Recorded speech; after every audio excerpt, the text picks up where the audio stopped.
Hola, Kanoo. Nandito tayo ngayon sa Vista Mall. Anong Vista Mall nga? Anong kakainin natin? Kakainin natin? Merienda? Oo, kahit ano. O doon tayo sa baba, itusok-tusok.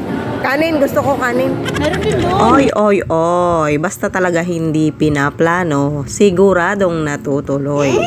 Dahil nga talaga namang day off natin tuwing Sabado, ay tamad magsaing ang Kanoo. Sa kakapindot-pindot ko ng telepono, ay may natawagan nga ako. Medyo matagal ko na din kasing hindi nakakausap to. Kaya ang ending, ay napunta nga kami dito. Abay, syempre, sabik-sabik tayo. Ikaw ba naman yung mag-stay sa piling ni Mang Doro sa loob ng isang linggo?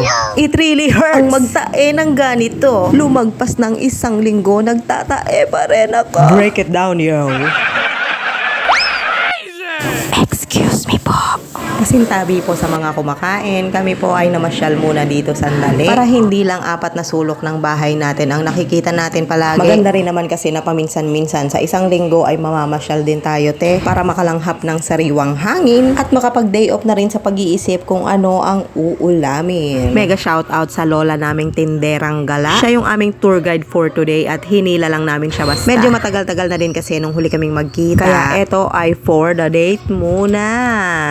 Lakad-lakad, tawa-tawa, kwento-kwento, picture-picture. Aha. Uy, teka muna. Hindi buo yung bear. Kailangan nating lumayo ng konti para kitang-kita natin. Ayan. Hi guys! Yaan kami sa mall. Nali-nalion. Later. Ay, hello, nadirusay ako. Sana wala nakabidyo. Ay, nahingan pa sa una kasi cellphone mo. Napakarami pa namang vlogger dito. Sana walang nakakuha ng video. Tinitingnan mo kung tama yung buka ng bibig ko, no? Ano nga ba kasi ang meron dito? Siyempre kasama ko ang aking maliliit na minion at dito tayo mag-e-explore. Tingnan nyo. Ayan, silip-silip. Vlogger ka, te? Ay, hindi pa ba? Sana all.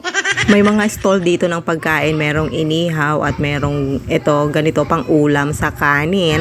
Ayan, sari-sari din yan, mamili ka lang. Tapos dito naman banda ay mga street food. Kagaya ng kwek-kwek, ayan yung hipon, yung isda, yung isaw, at kung ano-ano pa. At dito naman yung drinks natin, ayan. Sari-sari din yan, mamili ka ng flavor na gusto mo. At dito ay yung mga pagkain ng mga opa. Makapal na nga yung mukha ko, nagbibideo na nga ako. Sumayaw-sayaw ako dun, Lola, oh. Nadulas ako. Say hi! Kung Tagalog ka, siguro naman naintindihan mo na kung ano yung sinasabi ko kanina. So dito ako nagtagal sa street foods na to kasi mukha talaga siyang masarap. Ayan ay isaw. Ito naman ay isda. Ayan ay hipon, crispy siya. Meron din siyang kwek-kwek. Ayan, nakalagay na sa baso.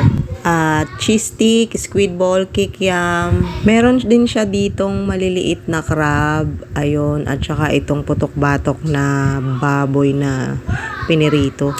Eto, nandito sa kabila yung mga inumin. Ayan, pipili ka lang. Ang pinili nga namin dito, itong cucumber huko at saka itong cucumber lemon. Tapos itong katabi ay hindi ko pa nakikita. Ano ba itong katabi nitong cucumber lemon? Ito ay watermelon at yung isa ay melon. Nandito lang siya sa gilid ng kalsada kaya presko siya, mabilis makita at meron din siyang kumakantang banda.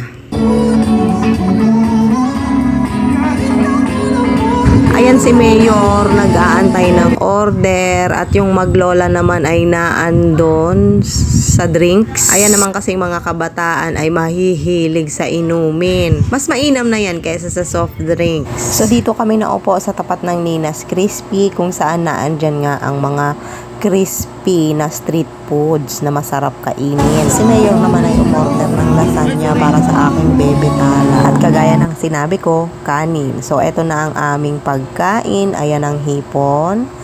At ang sausawan. Ayan ang kwek-kwek. Ang lasagna ng talatitang. Dinuguan para kay Mayor. At sa akin naman ay yung ginataang baboy na may konting gulay na may kasamang konting pakyut. Okay, puwesto. Picture to. Tulis nguso pa nga. Hi, babe. Sana all. Testingin natin kung lilingon ng walang malay na lola. Shoutout ulit sa aming tinderang gala. Ayan. Tingnan natin kung lilingon din si Mayor. Hi, babe. Uy! So, tiki man na. Eto na. Sausaw natin to dito sa suka. Ayan nga. Malutong. Matamis. Masarap. Maraming salamat sa iyo kung umabot ka sa puntong ito. Hanggang dito na lamang muna ako at abangan ang susunod na kwento sa pagbabalik ng inyong Kanoo. Bye! Don't forget to leave your comments below. Follow, like, and share.